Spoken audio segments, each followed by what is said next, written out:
السلام علیکم ورحمت الله وبرکاته.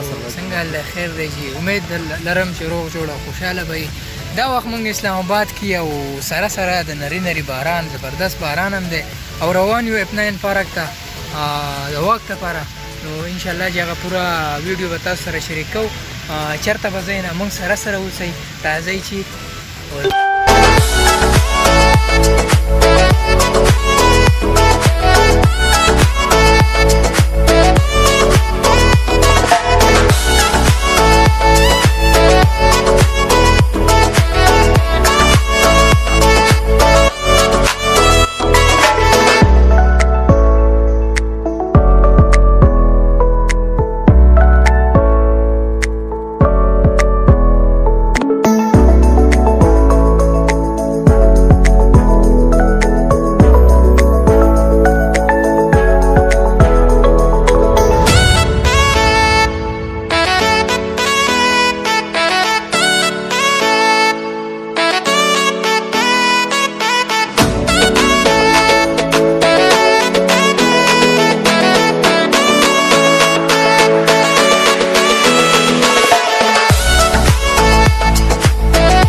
علیکم ورحمت الله وبرکاته. څنګه یې دوستانو؟ ښه امید لرم چې روغ روغ خوشحاله امید به یې. دا وخت مونږ روان یو اسلام آباد ته لاهور ته ټریپ دی زمونږ سره د اسد جانه او انشاءالله چې لاهور کې به هم چکرې مکرې وهو هغه مونږ زمونږ سره انجوای کوئ. دا وخت یې مونږ سره وړکې شانتې ګاډی دی دا زمونږ سره روان دی او استاد زمونږ ښه دی او انشاءالله چې د لاهور چکر به تاسو سره انجوای کوئ. زموږ سره سره اوسئ انشاءالله. که موقع میلاو شوه مینار پاکستان شاهي مسجد به باندې ګورو انشاءالله. موږ سره سره اوسئ. باقي اسد جانه ته به کې څه ووایې؟ نو زه به څه وایم، والله ډېر خوند یې وکړو او اسلام آباد چکر چې و نو ډېر سپیشل چکر و. اوس ځو لاهور ته، نو لاهور به مو ګورو څنګه دی. او زموږ پاکستان ټول ګل ګلزار دی، ښکلی دی. ټیک ده جي، موږ سره سره اوسئ چېرته به ځئ نه.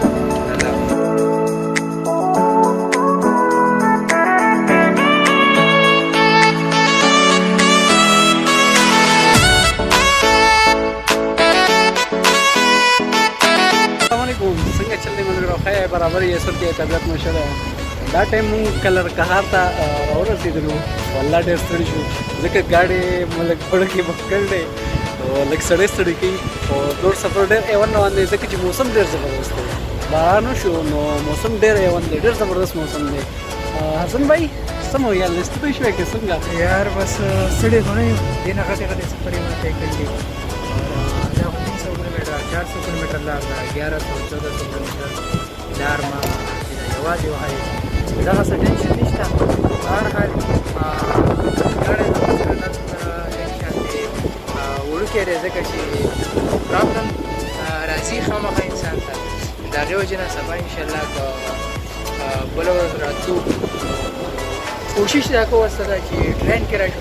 زما خپله دغه سوچ و چې په ټرین کې راشو، ټرین دا سفر هم د ملګرو سره شیر کړو، ډېره مزه مو انشاءالله کوشش کوو. انشاءالله راځو به په ټرین کې او که ټرین مس شو بیا مجبوري ده چې بیا به په ډایو کې راځو.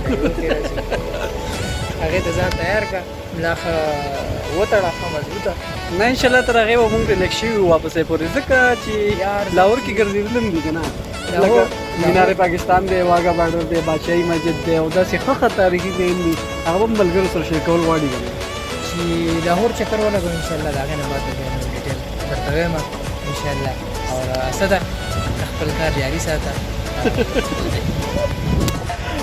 بس حسن بھائی لاړو وایي چې سیټ کې په یو ځل راوده کېږم او بس دلته موږ لږ ټایم ریسټ دی چای مې وڅښو او فیول لږ دخلو نو فیول ویول به برابرو او دې ځای نه بس بیا موږ وځو.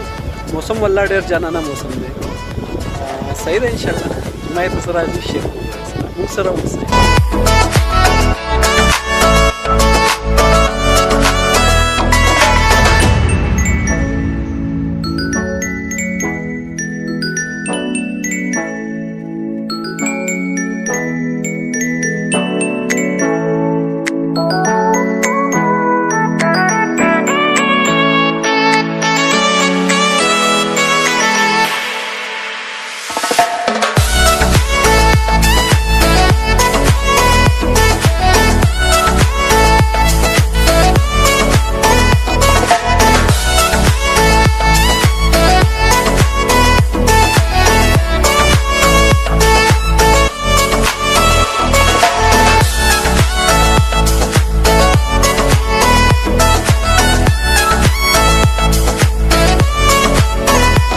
السلام علیکم ورحمت الله وبرکاتہ. څنګه مینه والو ښه امید لرم چې روغ جوړ خوشحاله وئ. دا وخت موږ اسلام آباد نه لاهور ته راورسېدو او تقریبا د شپې 4 بجې دي. موږ ایرپورټ سره نږدې یو نو انشاءالله مخکې کوشش کوو چې یاره دلته موږ ته د اوسېدو لپاره څه ځای میلاو شي خو 4 بجې دي او زموږ خوب به نه کېږي. ما خو زه لږ ډېر خوب کړی دی. بس جانه ته بس پکې